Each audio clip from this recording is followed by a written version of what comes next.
পল্টন থানার পর্নোগ্রাফি আইনের মামলায় 2 জন আসামি আজিম এবং বৃষ্টি তাদেরকে মামলার তদন্তকারী কর্মকর্তা আদালতে উপস্থাপন করে 7 দিন করে রিমান্ড প্রার্থনা করেন। আমরাও রাষ্ট্রপক্ষে এই আসামিদের 7 দিন রিমান্ডের পক্ষে যুক্তি উপস্থাপন করে বলি যে মাননীয় আদালত, আমাদের বাংলাদেশ হচ্ছে একটা ধর্মপ্রিয়, ধর্মপ্রাণ এবং মুসলিম অধ্যুষিত একটা দেশ।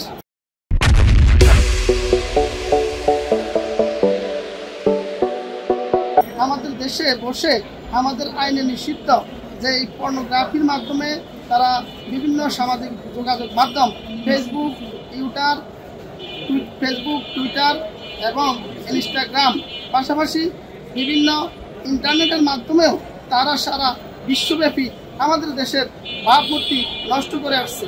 আমাদের দেশের উঠতি বয়সী তরুণ সমাজ, যুব সমাজকে ধ্বংসের এই নীল নকশায় কারা তাদের সাথে জড়িত আছে এদেরকে খুঁজে বের করতে হবে।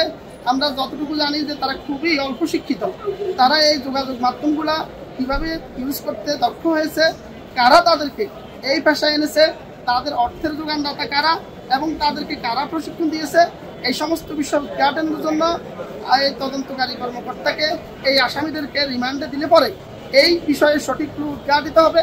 আমাদের তরুণ যুবকদেরকে নষ্ট করার কারিগর এই যুগলদেরকে আসলে আমরা স্টার বলবো না, এরা নষ্ট।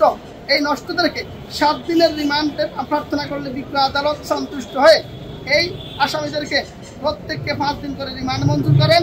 আসামি পক্ষে বিনা ভরে তাদের পক্ষে কোনো আইনজীবী ওকালতনামা সাবমিট করেন নাই বিধায় তাদের পক্ষে কোনো উকিল ছিলেন না।